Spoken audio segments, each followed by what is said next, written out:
I always say this, depression is a luxury. People get mad at me when I say that, especially in the US, because it's a very sensitive topic. But depression is a luxury. You're lucky that you have the luxury to even say you're depressed. By the way, you spoke about school shooting. Yeah. Have you ever had a school shooting in your area or anything like that? I have not. Is it that? No, so it's not that common like everyone else. No, it's not. It's not that common. No.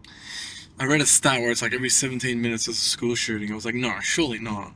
Not to that extent, for Okay. sure. But listen, man, there's a lot of things that people need to understand. You got 350 million people in America. I mean, it's a huge population. So when they compare it, and of course there's always going to be something going on.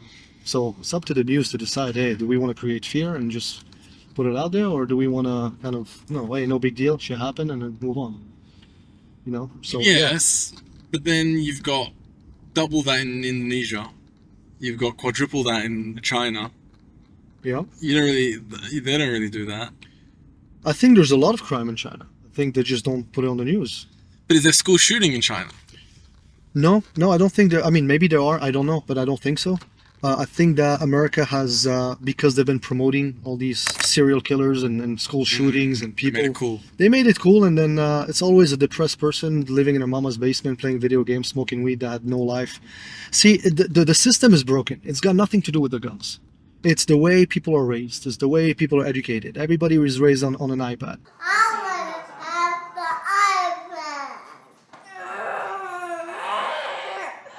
Dude, you shouldn't have an iPad. You shouldn't have a cell phone at 14 or 12 years old, whatever. You should not be on social media. You should be going playing sports. You should be, going spending your energy outside the home. Not just being in the home playing video games, slamming your door on your mom when she's bothering you or when she's asking you to do something because, leave me alone, this is my room, I need my privacy. Santa, get off! I'm getting so sick of this every night! Well, get on my face and I'll shut it off. Gee! Well, geez, I say it nicely. Nathan, please. How many times have I called to you? Every single night. How's that nice of you? I'm so sick of this! Stop with you! I want you out! Uh-huh. Now I'm not shutting it off. Cause Yeah, you will! Fine! Go! Shut the fuck up. I didn't have privacy until I was fucking 20 years old. What are you talking about? You can talk to my dad like that, I'll fucking lose all my teeth. You know what I mean? But America is just broken because it's broken from the foundation. It's all single family homes, single motherhood.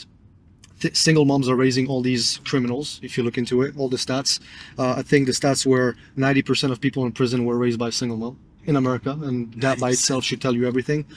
It's a problem. It's a godless society. People have been promoting LGBTQ. They've been promoting gay shit for the past, 10 years. It's interesting because when I moved to America, it was not like that. 10, 15 years ago, it was not like that. It all started 7, 8 years ago, 9 years ago. Started getting crazy. But yeah, it's just madness. And I think the fact that you have a godless society, automatically you're going to have these problems by default. It's not a gun issue. America has been having guns for the past 100 years. It's nothing new. So why now is it getting worse? Is people are depressed. And it's funny because the depressed people are the most entitled one. I never knew what depression was until I moved to America. In Africa, who's depressed? Everybody's in survival mode, bro. We gotta work. We gotta make money. We gotta feed our family. You know what I mean? But people in the US, they don't have to worry about electricity or water or food. They're literally staying in the comfort of their home. They got AC, they've got the food, they've got whatever they want. And those are the depressed ones. Because they have no progress in their life. Anybody that has progress in their life can never be depressed. I always say complaining is a privilege. Yes. You look at the immigrants that go to new countries, the Western countries, to start a new life for their kids. They have 3 jobs, right? Yeah. I clean the school in the morning, and then I go and do this job, and I deliver bread at night. Yeah. And they don't complain. They're literally trying to make it work to build 100%. Something for their kids. 100%. It's the ones that complain that the privileged ones. Yeah. I mean, they're busy, man. You just have to be busy in life. Yeah. That's what we're built for. If you think about it, 200-300 years ago, people got to go hunting every day. If you don't go hunting, you don't get to eat. You don't get to feed your family. Nowadays, people get a paycheck, so they think they're going to survive for the next 2-3 weeks or the next 2-3 months.